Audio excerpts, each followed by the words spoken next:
Indian സ്വാതന്ത്ര്യ സമര ചരിത്രത്തിലെ ഏറ്റവും കഴിവ് കുറഞ്ഞ നേതാവ് ആരാണ് എന്ന് ചോദിച്ചാൽ അതിന്റെ ഉത്തരം മോഹൻദാസ് കരംചന്ദ് ഗാന്ധി എന്നാണ്. നമസ്കാരം. ഇന്ന് ഏപ്രിൽ 23 ലോക പുസ്തക ദിനം. മഹാനായ ഷേക്സ്പിയറിന്റെ ഡെത്ത് ആനിവേഴ്സറിയുമായി ബന്ധപ്പെട്ടാണ് April 23 world book day and copyright day ആയിട്ട് ആഘോഷിക്കപ്പെടുന്നത്. ഇന്ന് അദ്ദേഹത്തിന്റെ സ്മരണാർത്ഥം, ഷേക്സ്പിയറിന്റെ സ്മരണാർത്ഥം യുനെസ്കോ ലോക പുസ്തക ദിനമായി ആചരിക്കുന്നു.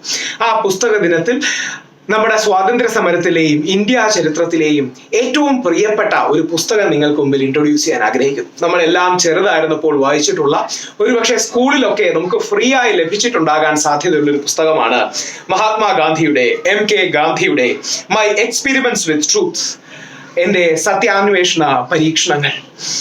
എന്തുകൊണ്ടാണ് മഹാത്മാഗാന്ധി കഴിവ് കുറഞ്ഞ നേതാവാണ് എന്ന് പറയുന്നത്? ആ കാലഘട്ടത്തിലെ ബാക്കിയുള്ള നേതാക്കന്മാരുമായി, പ്രതിഭകളുമായി, ഐക്കൺസുമായി കമ്പയർ ചെയ്ത് നോക്കൂ. മഹാത്മാഗാന്ധി അവരോടൊക്കെ താരതമ്യപ്പെടുത്തുമ്പോൾ, തുലനം ചെയ്യപ്പെടുമ്പോൾ വളരെ കഴിവ് കുറഞ്ഞൊരു വ്യക്തിയാണ് എന്ന് നമുക്ക് നിഷ്പക്ഷമായി, വസ്തുനിഷ്ഠമായി മനസ്സിലാക്കാൻ കഴിയും. അദ്ദേഹത്തിന് ശ്രീ സുഭാഷ് ചന്ദ്രബോസ്, നേതാജി ബോസിന്റെ ഒരു ചാമിങ്ങോ അല്ലെങ്കിൽ കരിസ്മയോ ഒന്നുമില്ലായിരുന്നു. സർദാർ വല്ലഭായ് പട്ടേൽ എന്ന ഉരുക്കു മനുഷ്യന്റെ ദൃഢനിശ്ചയമോ അഡ്മിനിസ്ട്രേറ്റീവ് കേപ്പബിലിറ്റിയോ ഇല്ലായിരുന്നു.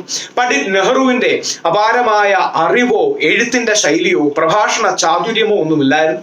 മഹാനായ ബാബാ സാഹേബ് അംബേദ്കറുടെ പാണ്ഡിത്യമോ സിസ്റ്റം ബിൽഡിംഗ് എബിലിറ്റിയോ ഇല്ലായിരുന്നു. മൗലാന അബുൽ കലാം ആസാദിന്റെ അഗാധമായ ആത്മീയ ജ്ഞാനമോ എല്ലാ മതങ്ങളെ കുറിച്ചുള്ള അറിവും മഹാത്മാഗാന്ധിക്കില്ലായിരുന്നു. അല്ലെങ്കിൽ ഭഗത് സിംഗ് പോലെ ഒരു യുവ വിപ്ലവ സിംഹത്തിന്റെ ആവേശവും ജ്വലിപ്പിക്കാൻ കഴിയുന്ന, സിരകളിൽ വിപ്ലവത്തിന്റെ അഗ്നി ജ്വലിപ്പിക്കാൻ കഴിയുന്ന ഒരു ആവേശവും ഒന്നും മഹാത്മാഗാന്ധിക്കില്ലായിരുന്നു. പക്ഷേ ഇവരുടെ എല്ലാം നേതാവാകാനും, ഇവരുടെ എല്ലാം മേളിൽ അവരെ എല്ലാം നയിക്കുന്ന രാഷ്ട്രപിതാവാകാനും, ഒരുപക്ഷെ ലോകം കണ്ട ഏറ്റവും പ്രധാനപ്പെട്ട ചരിത്ര പുരുഷന്മാരിൽ ഒരാളാകാനും എങ്ങനെയാണ് MK ഗാന്ധി എന്ന മോഹൻദാസ് കരംചന്ദ് ഗാന്ധി, നമ്മുടെ ബാപ്പുവിന് കഴിഞ്ഞത്? അത് ഈ പുസ്തകത്തിലുണ്ട്. നമ്മൾ വിശുദ്ധ ഗ്രന്ഥങ്ങൾ എല്ലാം വായിക്കണം. ആ ഗ്രന്ഥങ്ങൾക്കപ്പുറം, അതായത് പരിശുദ്ധ ബൈബിൾ ആകട്ടെ, വിശുദ്ധ ഖുർആൻ ആകട്ടെ, ഭഗവത്ഗീത ആകട്ടെ, വേദാന്തമാകട്ടെ, ബുദ്ധിസ്റ്റ് ധമ്മപീഠികകളാകട്ടെ, അല്ലെങ്കിൽ എല്ലാ മതങ്ങളുടെയും തോറയാകട്ടെ, എല്ലാ മതങ്ങളുടെയും വിശുദ്ധ ഗ്രന്ഥങ്ങൾ വായിച്ച് തീർച്ചയായും വായിക്കേണ്ടതാണെന്ന് അറിയണം. മനുഷ്യരാശിയുടെ യാത്രയാണ്. അത് മാറ്റിവെച്ചാൽ വായിക്കാൻ ഒരു മനുഷ്യന് ഏറ്റവും ആവശ്യമായ, ഇന്ത്യയിൽ മാത്രമല്ല ലോകത്തെല്ലാം ഉള്ള ജനതയ്ക്ക് ഏറ്റവും ആവശ്യമായ ഒരു പുസ്തകം, 21ാം നൂറ്റാണ്ടിലും വരുന്ന എല്ലാ തലമുറകളിലുമുള്ള ഒരു മാനുവലാണ് എൻ്റെ സത്യാന്വേഷണ പരീക്ഷണങ്ങൾ.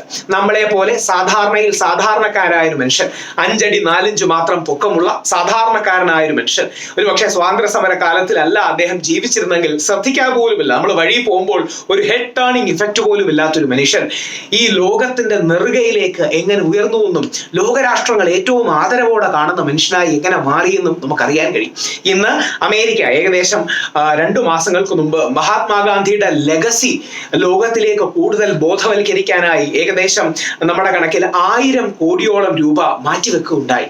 വ്യത്യസ്ത രാജ്യ തലവന്മാർ, വ്യത്യസ്ത രാജ്യത്തിലെ പ്രമുഖരായ ചിന്തകരെല്ലാം മഹാത്മാഗാന്ധിയുടെ പാതയാണ് ലോകം സ്വീകരിക്കേണ്ടതെന്ന് പറയും.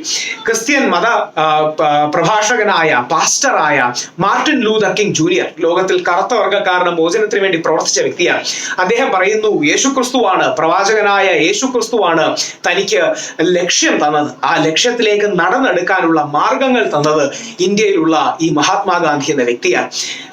നെൽസൺ മണ്ടേല മുതൽ ആധുനിക കാലത്ത് ബറാക് ഒബാമ വരെ, ആൽബർട്ട് ഐൻസ്റ്റീൻ മുതൽ ആധുനിക കാലത്ത് ദലൈ ലാമ വരെ, ശാസ്ത്രം, ആത്മീയത, രാഷ്ട്രതന്ത്രം, എഴുത്തുകാർ, ചിന്തകർ എല്ലാം ബഹുമാനിക്കുന്ന വ്യക്തിയായി ഇവരെക്കാൾ എല്ലാം കഴിവ് കുറഞ്ഞൊരു വ്യക്തിക്ക് എങ്ങനെ വളരാൻ കഴിഞ്ഞു എന്നുള്ളതാണ് ഈ പുസ്തകത്തിന്റെ അടിസ്ഥാനം.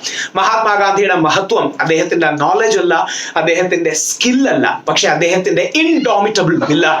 ഒരു പക്ഷെ ഡോക്ടർ APJ അബ്ദുൽ കലാമിന്റെ ഭാഷയിൽ പറഞ്ഞാൽ ആ ഇൻഡോമിറ്റബിൾ വില്ല് കൊണ്ട് ഒരു വ്യക്തി ഈ നമ്മളുടെ മനുഷ്യരാശിയുടെ എല്ലാം ഏറ്റവും ഉയരത്തിലേക്ക്, ലോക ചരിത്രത്തിലെ 10 ഗണിക്കപ്പെടുന്ന വ്യക്തികളിൽ ഒരാളായി, മജ്ജയും മാംസവും കൊണ്ട് സൃഷ്ടിക്കപ്പെട്ട ഇത്തരത്തിലുള്ള ഒരാൾ ഈ ഭൂമുഖത്ത് ജീവിച്ചിരുന്നു എന്ന് പറഞ്ഞാൽ വരും തലമുറകൾ വിശ്വസിക്കില്ല എന്ന് ലോകം കണ്ട ഏറ്റവും വലിയ ശാസ്ത്രജ്ഞനായ ആൽബർട്ട് ഐൻസ്റ്റീനെ കൊണ്ടുപോലും പറയിപ്പിക്കാൻ കഴിയുന്ന രീതിയിൽ വളർന്നത് പ്രവാചകൻ മുഹമ്മദ് നബി സല്ലല്ലാഹു അലൈഹി വസല്ലത്തോടും പ്രവാചകൻ ദൈവപുത്രനായ മഹാനായ യേശു ക്രിസ്തുവിനോടൊപ്പവും ബുദ്ധനോടൊപ്പവും ഒക്കെ മഹാത്മാഗാന്ധിയെ ചേർത്ത് വെക്കാൻ കാരണം ഈ സാധാരണക്കാരൻ മഹത്വം ആർജിച്ചതാണ്.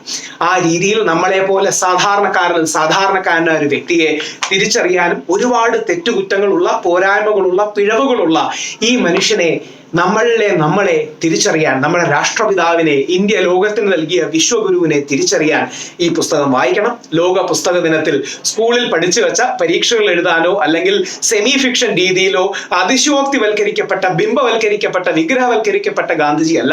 സാധാരണക്കാരനായ, ധാരാളം തെറ്റുകൾ ചെയ്ത, സെക്ഷുവാലിറ്റിയിൽ, ലൈംഗികതയിൽ തെറ്റുകൾ ചെയ്ത, തന്റെ ജീവിതത്തിൽ ഒരുപാട് പോളിസി വൈസ് തെറ്റുകൾ ചെയ്ത, എന്നാൽ ആ തെറ്റുകളിൽ നിന്നെല്ലാം പാഠം പഠിച്ച് ഒരുപാട് എതിർപ്പുകൾ ഉണ്ടായി അവയെ അതിജീവിച്ച ഈ മനുഷ്യനെ അറിയാൻ കഴിയണം.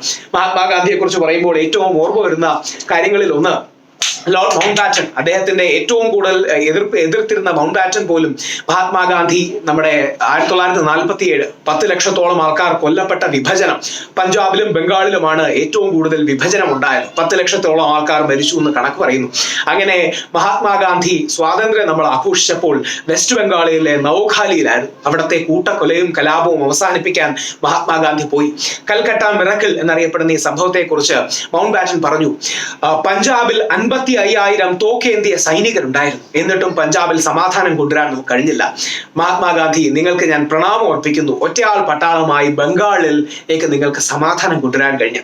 55,000 ആയുധമേന്തിയ സൈനികരെക്കാൾ ഈ 5 അടി 4 ഇഞ്ച് പൊക്കമുള്ള ഒരു ചെറിയ വടിയുമായി പോകുന്ന മനുഷ്യന് സാധിക്കുന്നത് മനസ്സിലെ നന്മ കൊണ്ടാണ്, കഴിവുകൊണ്ടല്ല, അറിവുകൊണ്ടല്ല, അദ്ദേഹത്തിന്റെ സ്കില്ലോ എബിലിറ്റിയോ അല്ല, ഗുഡ്നെസ് ഓഫ് ഹാർട്ട് എന്നുള്ളത് കൊണ്ടാണ്. ആ മഹാത്മാഗാന്ധിയെ സ്മരിക്കാനും നമ്മുടെ